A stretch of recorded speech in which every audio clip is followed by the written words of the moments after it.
This podcast contains swear words. Hey, welcome. This is Talking Shit with Cheyenne. I'm your host, Cheyenne Friedenberg.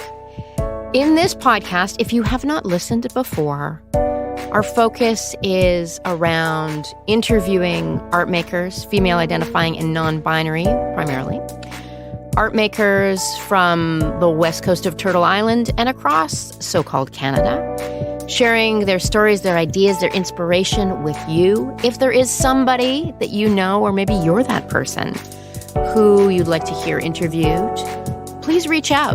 We love suggestions. And there are people I don't know. I know it's surprising, but there are. We are coming from the west coast of Turtle Island on the unceded ancestral territories of the Musqueam, Tsleil-Waututh, and Squamish nations.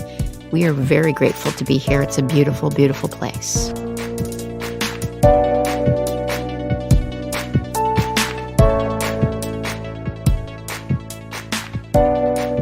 All right, today's interview is with Emmalena Fredriksson. Emmalena is a dance maker. Emmalena is an educator. Emmalena is an inspiring human being. And this is kind of an interesting interview because often with podcasts, with media, we interview folks before their shows.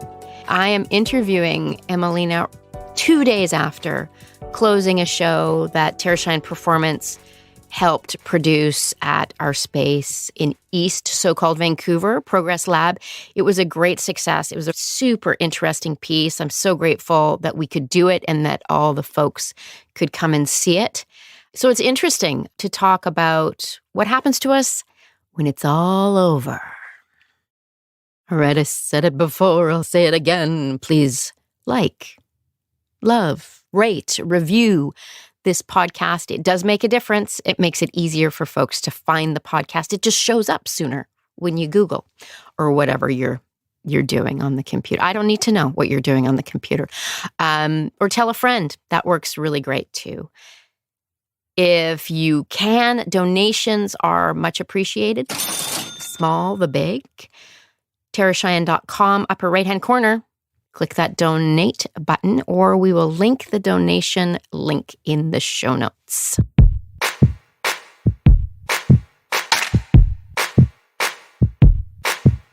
Welcome to Talking Shit with Cheyenne. Thank you so much for being here. It's very exciting to sit down and talk to you like this, in this voice that I'm using, this dorky voice.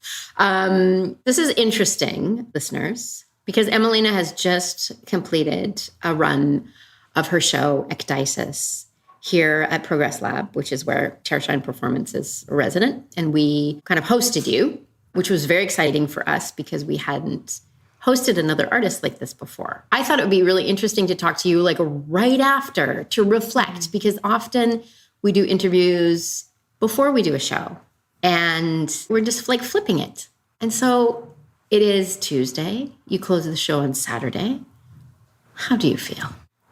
Yeah, I think on Sunday it hit me kind of an overwhelm of love and support that I felt that made this show even possible.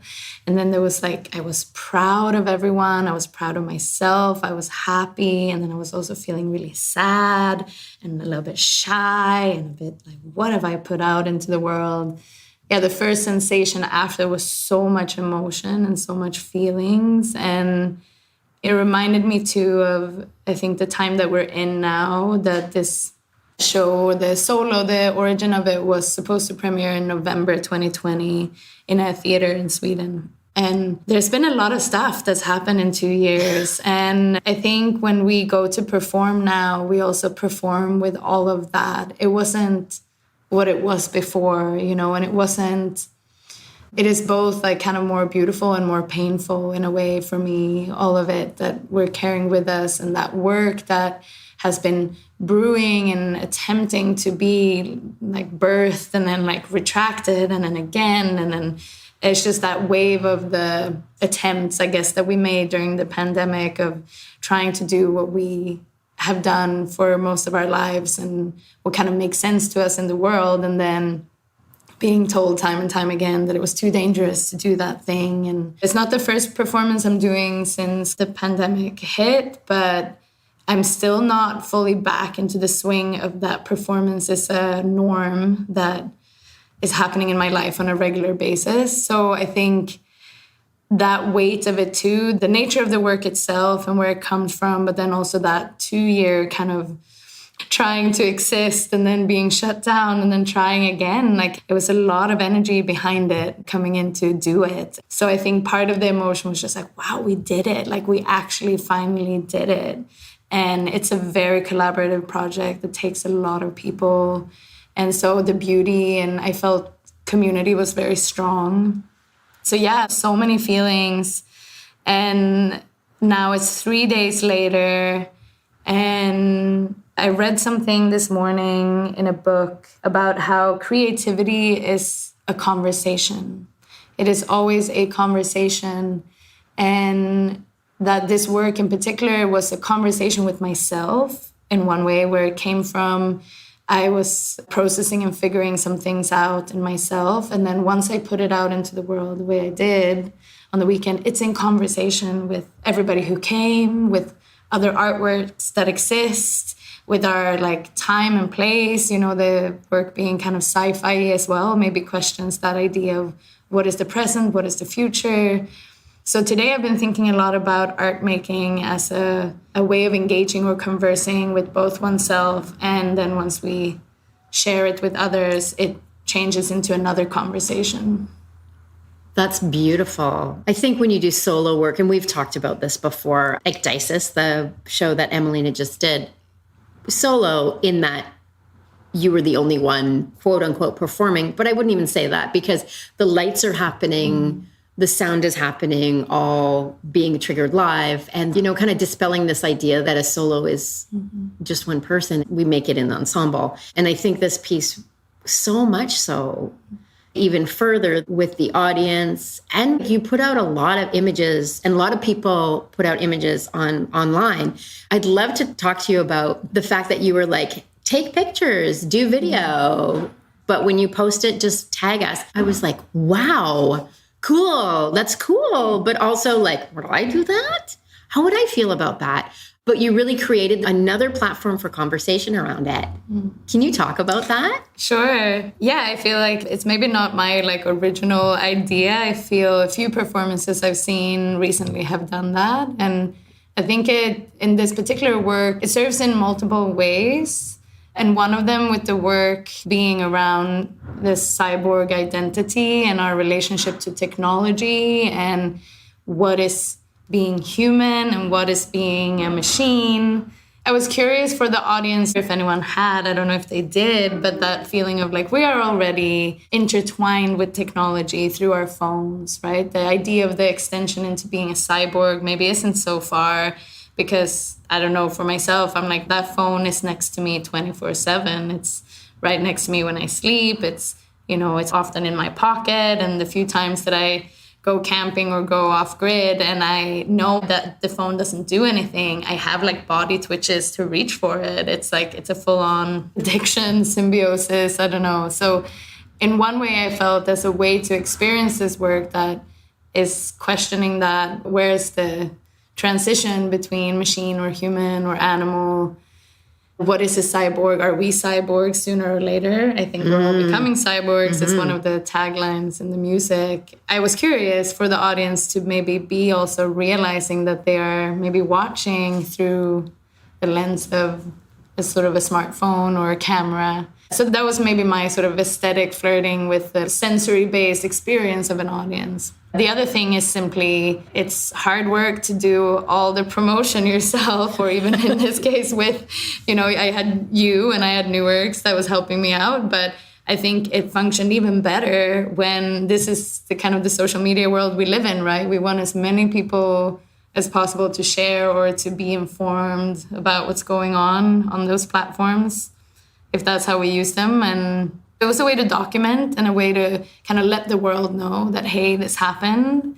And that was just maybe me being cheeky. Instead of hiring a photographer to do that job, And that also puts into question of labor. If the cyborgs are machines working for us, and are we working for Instagram and for Facebook? Oh, yes. Content. Oh, yes. So I feel that all those complexities kind of land in that. And maybe the third reason, which is maybe the very human reason in me, feeling a bit insecure about the work I was putting out and thinking, oh, I wonder if people will be bored. And maybe if I let them engage with like taking photos and videos, they will have another form of activity than just watching.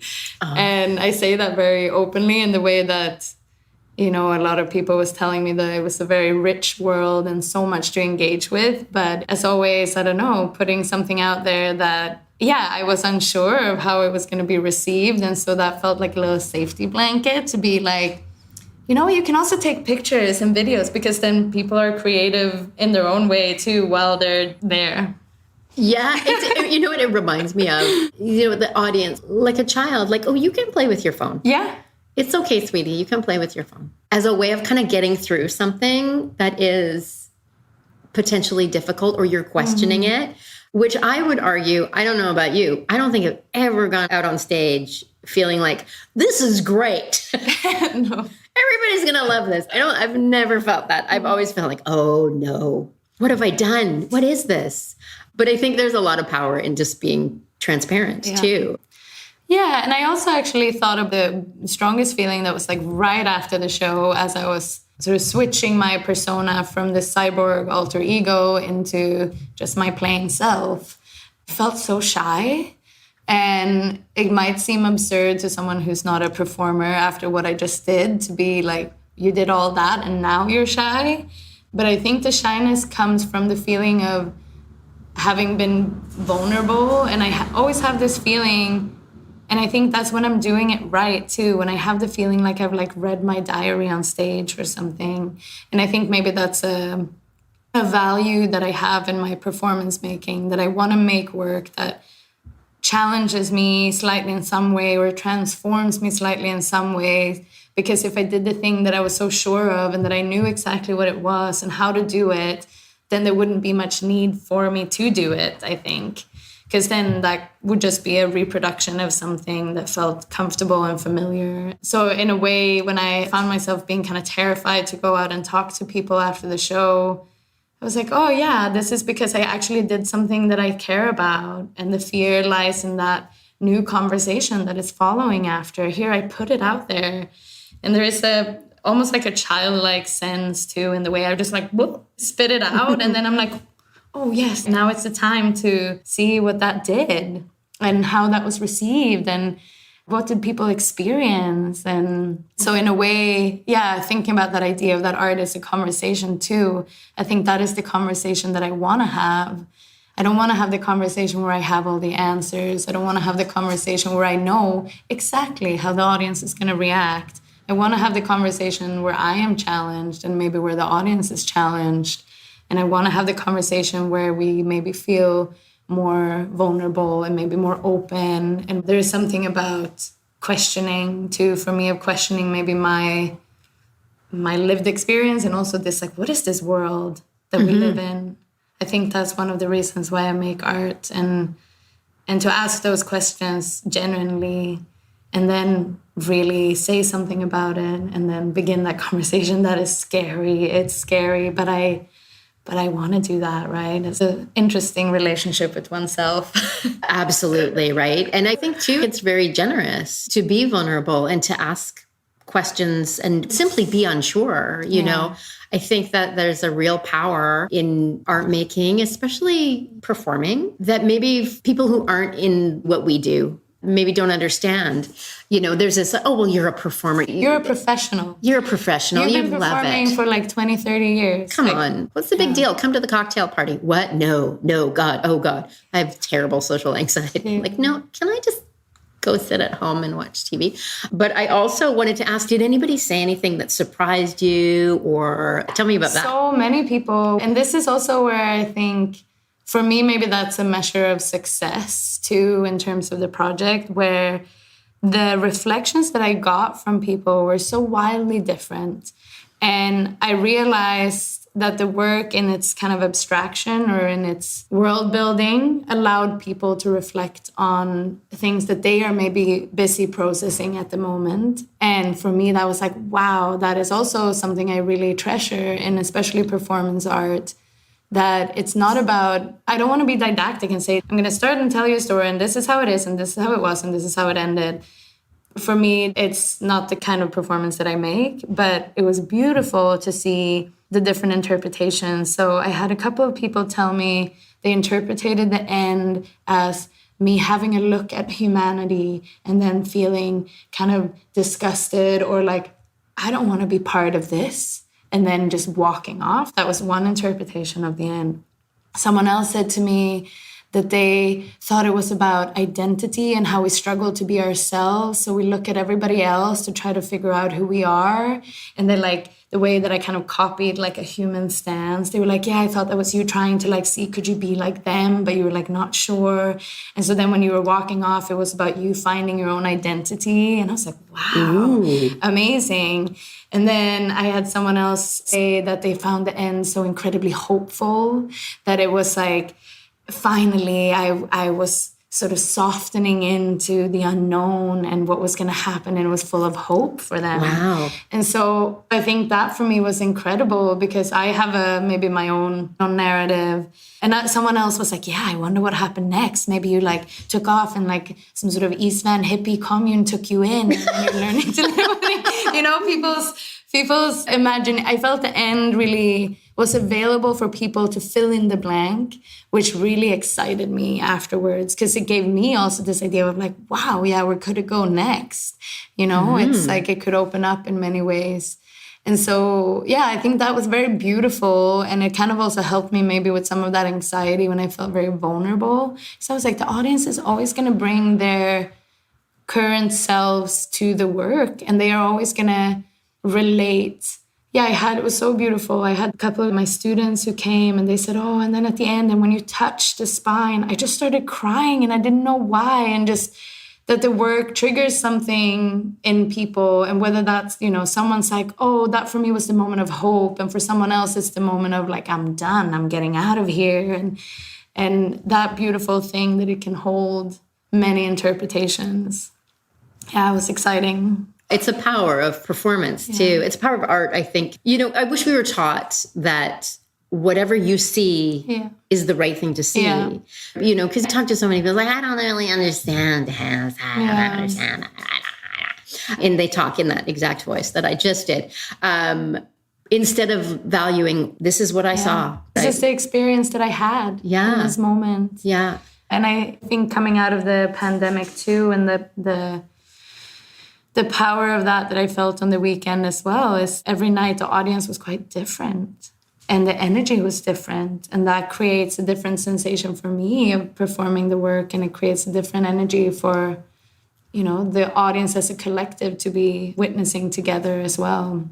And so, yeah, that video maybe doesn't have the same effect. And if we think about how much video dance I engaged with, both doing and witnessing over the last 2 years, I think it's coming back to this very rich experience of performing, but also the collective community of witnessing together.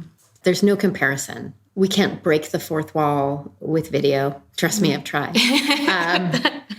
But also, you mentioned touching the spine. I'll link to some images of the piece. But in the piece, Emmalena wears this incredible head, spine, illuminated sculpture, exoskeleton. Can you talk about how that came to be and your experience dancing with that? Yeah, I think this is also the big question of, I've been thinking about that idea of, like, why do I make work? And sometimes when I make work, I feel like it's something outside of myself that I want to dive into and dig into.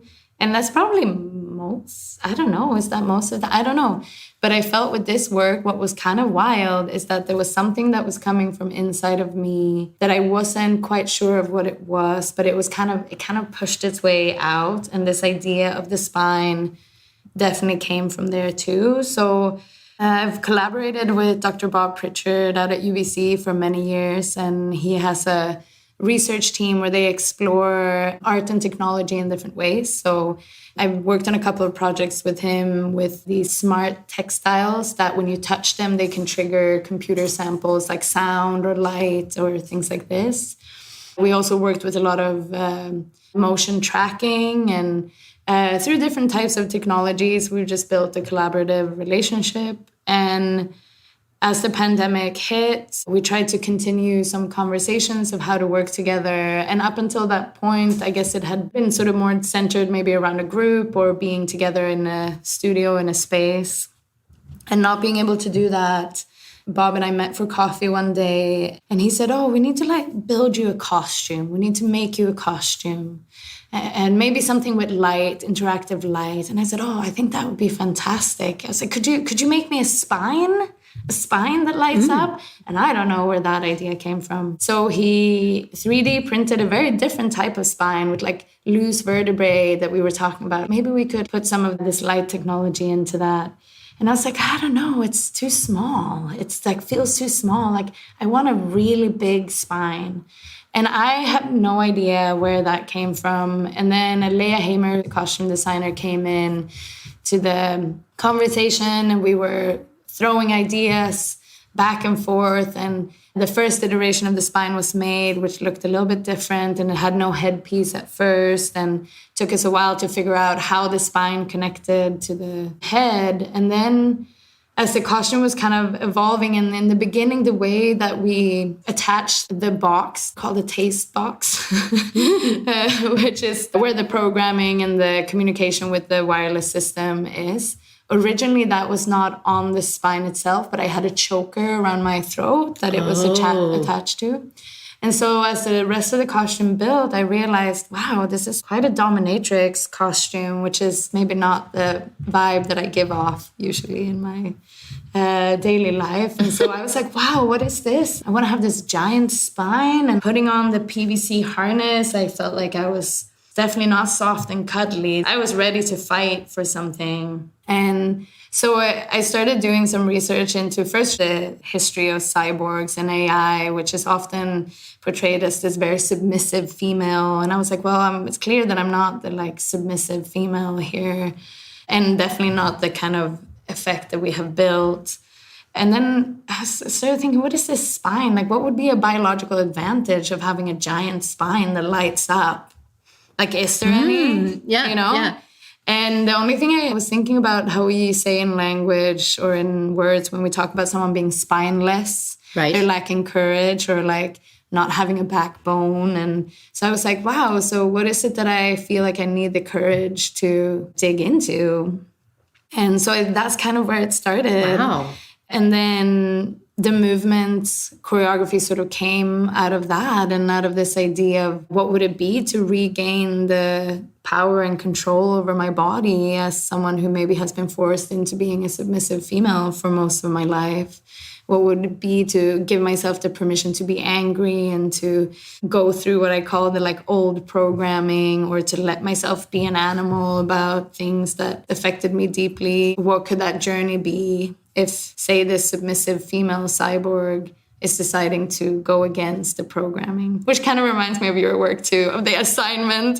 It's like, right. I thought about that when you're like, oh, what is this assignment that I've been given, and like how it's lived in my life in many different ways, to like not having the permission to be angry also about certain things, that was just supposed to be quiet and quiet down, and like, you know, it's just your lot as a woman to take certain things. And yeah, so it was quite emotional, and just that feeling of like something coming out of my body, which is not necessarily, I think, how I make work usually. Oh, okay. That feeling of like, I just felt like there was something taking over my body, and I was like, well, it's got to be made. And the same with all the collaborators, I felt they joined into the project in a way that I'm not used to either. It felt like it had a bit of a magnet sensation, the whole project. Yeah. And like the birth of this cyborg was the result of many people wanting to birth her out. Yeah. And we've had no funding for this project so far. So it's also that, like, no Canada Council funding or BCAC funding. It's been mostly people joining in because they think it's an interesting project, I guess. And so that also feels a bit different, the way how it's called, the collaborators in. Yeah. So interesting. I mean, obviously there is a magnetism. And I think just your imperative to, like, I need to make this. I certainly feel like when I make work, it's almost always like, oh, I have to do this. Yeah. I'd love to have a more logical career choice. And so would my parents. I think they're still holding out hope. But I wonder if that imperative that you have is actually the magnet. You know what I mean? Yeah. Like the story of how we came on board TCP, just that you put out on Instagram. I know, it's unreal. And I don't usually look at Instagram. But it's also unreal to me that it was just me being like, hey, and then... Yeah. So anyway, for those of you who don't know, Emmalena had a beautiful photograph of the cyborg, the lit up spine. And I think I'd seen a little bit online. And you said, oh, I wish I had a home for this show. And I was working in where we're actually doing this interview right now, in the garage studio at Progress Lab. It literally is a garage, but we put in better heating. And the old dance floor from the fire hall from the studio upstairs, I've made so many pieces on this dance floor. When they said they were going to get rid of it, I was like, no, you're not. Wow. Can you bring it over? And they were like, yeah, we'll bring it over. We're going to take it to the dump, but we'll bring it here. So there was something about this space, about available light theory, like use what you have. And I just thought, this might be a really good spot for the cyborg. Anyway, there's something powerful about that. And I think for, you know, the dance artists and theater artists out there who might think, oh God, how am I going to do this? I think there is power in just saying out loud what you want. Yeah, what you need. Sorry to cut you off there, but like when you talk also about, like, there's been something with this project that the things that have been drawn to it has been the right things. So Philip, who composed the music, he kind of came on board through a friend of mine who I originally asked, who then was like, you know what, I think you need to work with Philip. And turns out that he was making these dystopian sort of sci-fi soundscape. And I had never heard his music before and was just like, yes, this is it. And it just kind of came to me. And then when you said, want to make a show in a garage at Progress Lab? And I'm like, yes, because I think this, to be honest too, the iteration that we just did, I feel like it was maybe more the version that it needed to be than a black box theater show, even just in the name, Progress Lab. Of course, it's a cyborg factory. Why wouldn't it be, you know, Progress Lab? And then the way the courtyard is with the white wall, which is perfect for projecting on. There was just so many things that fell into place. And I think it goes to say, I think in anything in life, when we feel there's some things that we feel like we're just banging our heads against the wall and we're pushing for things to happen. And then there's other things that just seems to unfold and they go anyway. And so it's in that way too, I felt like this, not only did this work need to come out of me, but I also felt like everybody who was drawn to it needed for it to happen. And it wouldn't have happened without you. It wouldn't have happened with all the people that brought it into life. And so to lean into that is, it feels it's actually quite easy once you get moving because it makes sense. And also, you know, on a sort of funny note, I guess, it's like when you work with a dystopian world building reality, it's great because it doesn't matter if things break or things get shitty, because it's just part of it. And it makes it better. That was hilarious when I felt like everything that we were like, oh, what if it rains? We have to cover everything in plastic. Oh, fantastic. Kind of makes it even better. Yeah, it just felt like everything kind of just added to that idea. Like, you know, even my shoes sort of breaking. Oh, well, no, it's better if she looks a bit worn down. It's like more of a feeling. So yeah, no, I think there's definitely something to that when something needs to be put out there and when people feel that joining in adds to it, or like that you have something where that can live. So I think the garage space at Progress Lab was the ultimate venue for this work.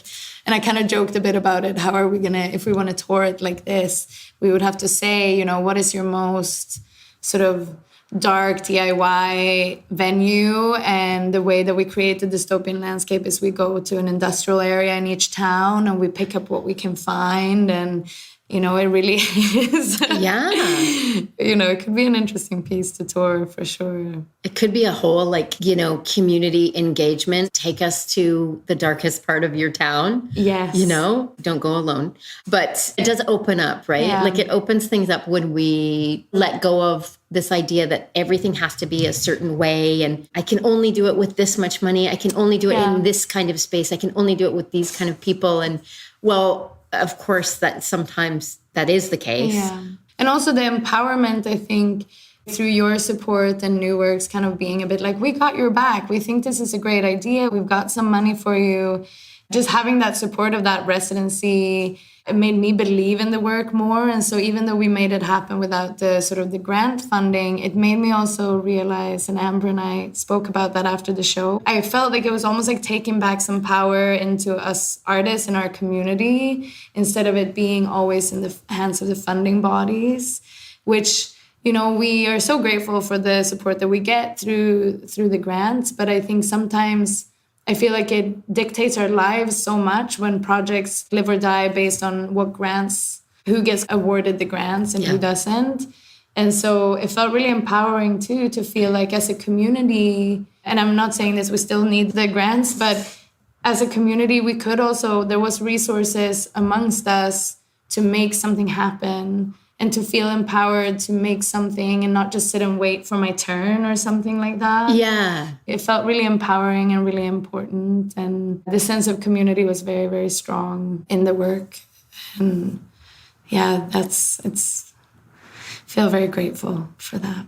I mean, it was amazing. It was an amazing show. And I think it's a part of decolonizing to not always rely on the gatekeepers or the funders. I mean, and those are, when I say that, I don't mean they're not individuals. These are systems. Yes. And the people within those systems are struggling against those systems too and trying to dismantle them. But if we realize the resources that we have, I remember somebody way back asking me, well, what are your resources? What do you have to make this work? And they said, it's not just money, but like who's around, like who can you bring into the studio, or who can, you know, make your costumes? My mummy. And, you know, so that those are real and those are tangible. But yes, we do have to eat, but it takes a village. And also for me, the excitement as a maker too, to work in that intersection of disciplines and the collaboration, it is very rich for me to, you know, to have that. I thought about that with this show too. I was like, wow, I really did not make it easy for myself. I decided to perform outside in the dark on wet ground with a harness spine connected to my body that lights up, and then have obstacles in the way and a moving audience. And as a performance experience, it was maybe less about doing the things that I had practiced, but more taking what I had rehearsed or made or practiced into a very organic living space and watching how the audience interacted with me. Most of the piece, I only see feet because I don't really look beyond knees. It's very low to the ground. And just observing people's movement of their feet was very interesting. And then I realized, oh yeah, the first show, people didn't really move. I was stroking up against people's legs. And I was like, wow, so bold, so brave. They're just there with me. And someone was following me for most of the duration. And the second night, the audience was a little bit more hanging back at the edges. I had a little bit more space to move. And for the third show, I saw so many feet scurrying, like hurrying, like in front of me, because they were like, oh, they didn't know which way I was going. And I could feel the sort of anxiousness or the tension between like, oh, is she going to come this way or is she going to go that way? And really fast sort of hurrying feet that was trying to move out of the way. And I thought, wow, this is, as a performance experience, yeah, I like that it wasn't predictable and that it's in this intersection of what is this? Who's the performer? I mean, obviously I was the performer, but people are watching, other people watch me and being in my way and getting out of my way. And then their own physical embodiment to the objects in space, because they may be, I'm going to go up here close to this sculpture because here it feels a little bit safer, or when they felt exposed being in a wide open space. And that for me is also exciting, thinking about work like this that is, maybe outside of the norm of a regular theater setting. But it becomes so exciting. And I think that, performance is always, as you say, in conversation. And this is just very much exposed the conversation. And it was so exciting to watch people and watch the people who didn't move. It was like, how long are they going to stand there? Yeah. Well, Emmalena is flinging her arms before they get thumped in the face. Is like, wow, you can't fabricate those kind of moments. They're so exciting and it's so interesting. And like you say, everybody becomes the performer. Everybody's part of the show. So what are you going to do next? It might be premature. No. But I bet you got an idea. Oh, yeah. I think for this particular work, I'm going to let the cyborg rest a little bit. She's been working hard. She's been working very hard. So she has to rest a little bit. We had some costume malfunction. We need to lab out a little bit. The spine got a little bit bigger, a little bit heavier, and it just caused a little bit of some issues, but still worked within the piece. It still worked. I think we're going to lab out some of those things of how is that actually working. And then... What does lab out mean? Lab out for me. I like this. I like it. Tell me. I guess it's like, I think about this too. I like to work with material a lot. So maybe that is to lab a material. How does this function? How does it move? And how much pressure can it sustain? And because I think one of the things that happened with the costume is somehow in the types of movement I was doing or the weight of the spine, there was some tension issues in the actual structure of the spine. I sound like a scientist. This is great. Well, you are a scientist. So I think to take some time to lab out is this weird English. I don't know, to see what is the thing doing now. Because this is also fascinating with the project that's been going for 2 years. And then we're like, it has a bit of a life of its own. We're also in a process to turn it into an art film, make the work for camera. And we're looking a little bit more at maybe the relationship between nature and technology. And so that is the next step of the cyborg. Cool. So this was kind of the first step of taking her out of a studio, a theater, or a building. And so we want to take her out, we want to take her to the beach and we want to take her to the forest and we want to see how do we experience her in those environments that we perceive as maybe separate from technology, but they maybe are not, they are maybe also, technology is coming from nature too. So it's maybe not a dichotomy or a binary in terms of, it's nature or technology, So that is kind of the next step of that. But I was also, I go into other projects, but, this is very much in me now. So it's that conversation. I think I'm thinking a lot about why do I make work and how do I make it? And this project, I think, stirred a different process for me. And so going into another project that was supposed to premiere in 2020, which is with Arash Kakpour, that we now have renamed to You Touch Me. Instead of Untitled Distance. It has a new name. We're turning our duet into a group piece. And I think it's just as we go from one project to another, thinking about this different identity of myself as a cyborg and going into a process that is also about vulnerability and identity. Of course, she comes with me into that in some way, even though I won't be wearing the spine. Do you feel like the spine now integrated in you somehow, even though you take it off, right? Of course. I feel like it's a version of me and it's a performance identity or an extension of me that needed to exist. And knowing that I have her feels kind of good, She's kind of a fighter and a warrior, and she's very strong, and she's survived a lot of things.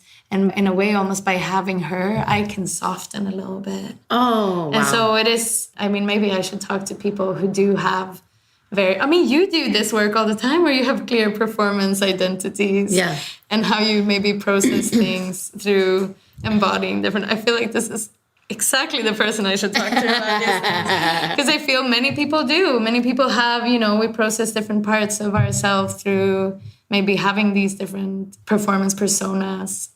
Oh, definitely. I know in academic research, the phrase is research is me search. I tell people that every character that I am on stage is just a part of me. Yeah. But then taking them out into the world, I learn more about myself. And I think you're already saying that, like about the cyborg has gifted you a transformation. Yeah, absolutely. And also even my relationship to technology too, weirdly, is changing too, in the sense of maybe I was more of that camp before, that it's like, you know, it's like us against technology, or, you know, nature against technology. And it's just the whole project, I think, has made me think more about what is that integration. And I had some people tell me after the show, it's like, I don't want to become a cyborg. I don't want to. And I was like, well, clearly there was something in me that did. And what is that? And just also one thing I realized I like a lot through both this project and another project, unfortunately, was kind of disappeared in the COVID mess. But I had another piece called Oh Well, which was a duet with Lexi and Francesca, which was looking at sort of two clones or AIs trying to understand what love is. Yes, yes. And one thing that I've learned about this interest that I have in sci-fi, or in this notion of AI and cyborgs and this aesthetic, is I'm also a little bit trapped in like a retro futurism, where this work is placed is not necessarily in like future now to future, but it's more about how we thought about the future in the past. And so I think there's something that I'm curious about in terms of our collective cultural understanding of our world through this lens of how we thought the future would be in the past and the aesthetics that we portrayed. There was a really great exhibition at the VAG on cyborgs and AI and the history. And I realized I'm definitely still in the space where, like, in the 60s and 70s, like, I wasn't even born at that time, but the way they were thinking about cyborgs and AI then is still very fascinating to me. Because the modern day, if we think about AI, like all the like face recognition stuff, it's kind of scary to me because it's getting so good, but it's also so good in thinking and generating things by itself. The intelligence is so good, but it's a very biased intelligence full of misogyny and racism and surveillance capitalism. Surveillance capitalism, exactly. Yeah. So it's like the actual conversation now that maybe we should be having about where is AI going is not necessarily the one. I'm still kind of in this question of what is it that makes someone human, like the Turing test, and like how can we tell a cyborg from a human, or how can we tell AI from a human? So maybe it does come back to that me search, to me, you know, like what does it mean for me to be human? And am I, you know, what part of me is still an animal and what part of me is becoming more machine-like through the interfaces that I'm engaging with on a daily basis? They're really important questions. Yeah. I laugh at those folks out there who, you know, the government surveilling and, you know, don't get the vaccine because they're implanting. It's like, you're carrying around a cell phone. You're on Facebook and Instagram. They already know everything, my friend. You're already a cyborg. Yeah. We're already there. Now, how are we going to question our relationship, right? I want to respect your time. Yeah. I have one last question. Okay. My question is there something, a practice, a ritual, an exercise that you do to keep yourself creative and in some sort of, you know, healthy or inspired place, whatever that means, anything that you do, you know, like making fresh pasta or something like that. This kind of makes me think, even though I said, you know, this process was very different, I feel like maybe I have a similar relationship to my career choice as you, that sometimes it feels like a curse and sometimes a blessing because I don't really feel like it is a choice. I tried quitting dance actually many times and like just doing it, like I come from a sort of a working class background. I like worked in a warehouse 6:30 a.m. to 3:30 p.m. and it was very clear what the job task was. It was physical, and which was good. I got some outlet for that, and I was like, seeing, could I do this? You know, could I structure my life this way? And I very quickly found myself playing games in the warehouse and like getting into trouble, doing things I shouldn't do. And so I think that I don't lack the urge to be creative, but I think the rituals I do is ways to frame and harness that creativity. What are the things that I love lying on the floor and just letting myself be. I mean, this is going to sound funny. I don't engage with it so much anymore, but I used to have my best creative ideas right before I was falling asleep. And so I used to try to recreate moments where I would be in kind of that state of almost falling asleep. And so I'm not a snoozer. I don't like to snooze. But I tried to make it into a practice or a ritual of snoozing to try to like get myself in that in-between state where I wasn't asleep or awake. Yeah. Some people it's like, wow, you're just snoozing. But for me, it was like not comfortable. It was just more to get into that space. And I also get it actually after sort of physical practice and then resting when my body's kind of exhausted, or savasana and yoga. And so I think getting myself into the state where I guess it's like daydreaming too. When I think about it, coming back to technology, I think the way that I reach for my phone to fill those gaps when space is a little bit more diluted or foggy, I think is a hindrance probably to my creative ideas. So that is a bit of a ritual, or like, I think I mostly find it these days by going into a space and lying on the floor and maybe putting on some sort of abstract, ephemeral electronic music. And in those spaces, I find that a lot of things emerge for me. And then I have a whole different set, I think, of how to like continue generating and digging into that. But things seem to come. Like one thing seems to come after the other, and it's just catching them. It is almost feeling like there are ideas that are always passing by, and it's whether I'm open and available to catch them as they're fleeting past. And then there's the discipline and the rigor of working that idea into something called performance, which I think I use a lot of tools from other people that I've trained with and people I admire who taught me a lot about how to work ideas. But the original ideas, I feel like they're floating around there all the time. And I do not know what it's like to be someone who doesn't have the need to make art. I think everybody has the need to make art, but I think people are content with different types of art making. And for some people, it's, I'm not very good at crafts. Like I have friends who are very good at pottery, for example. Amazing. But I somehow have an urge to dig into myself and who am I and who are you and what happens if we move our bodies a certain way. And it's like, it's a blessing and a curse, I feel. Oh, definitely. I know. It's made life rich, but it's also made it so complicated.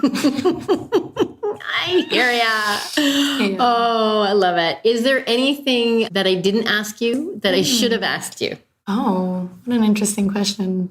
It's not a question, but it's something that's been interesting for me with this project too, is thinking about world building and how this project allowed me to do, like even in terms of costume, me and Alea Hamer, the costume designer, we like talk about like maybe we need to make a whole wardrobe for her, It's like almost given me permission to, sometimes I feel contemporary dance exists in this kind of minimalism because we can't afford so much. Because we have to. We have to.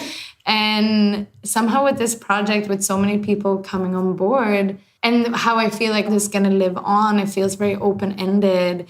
This idea that it could be like a part 2 or like, it doesn't have to be like a film sequel, but because it is this persona that could appear in so many other things too. It's been exciting for me to think about the idea of world building. It's a different way for me, I think, to keep generating. It started from a conversation, we should make you a costume. And then here we are. And it's, it exists as a stage piece. We have done this immersive outdoor performance. We're going to make an art film. And, what else could she do? We were joking at one point, too. It's like, would it be like a fairground where we charge $10 for people to try on the costume? Like, that's a joke. But just like, where could we take her? Where would it be interesting to have her be, In a way, it feels more open-ended than some projects. I feel like kind of going to let this iteration rest a little bit, but it could spring 5 other pieces out of the same world and out of the same character.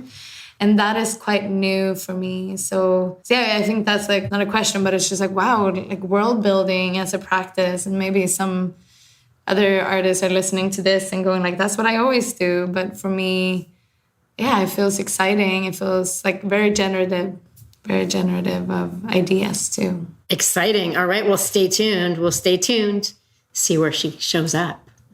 I want to see all her outfits. And we were talking about, actually, she doesn't have a name yet. So maybe this is the next thing. We need to create a little naming competition. Let's go. All right. So if you have a name idea, if you saw the piece, you can text me. Well, no, you can't, because I'm not going to give you my phone number. You can message Emmalena. She's on Instagram. I know that because that's how we started making this thing. You've already figured that out. Anyway, thank you so much. Oh, thank you. We're very excited to hear about the rest. What's happening? Yeah. We'll stay tuned. She'll be back. She'll be back. She'll be back.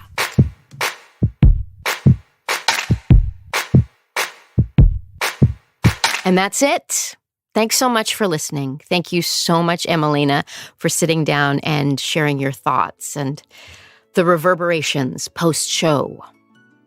Please get in touch. We are on Instagram, Tara Cheyenne TCP, Facebook, Tara Cheyenne Performance. Email's good too, info@taracheyenne.com. Talking Shit with Tara Cheyenne is a project of Tara Cheyenne Performance. We are produced, edited, with original music by Mark Stewart. And you can get in touch with Mark at markstewartmusic.com. Please keep making shit up. And we'll see you next time.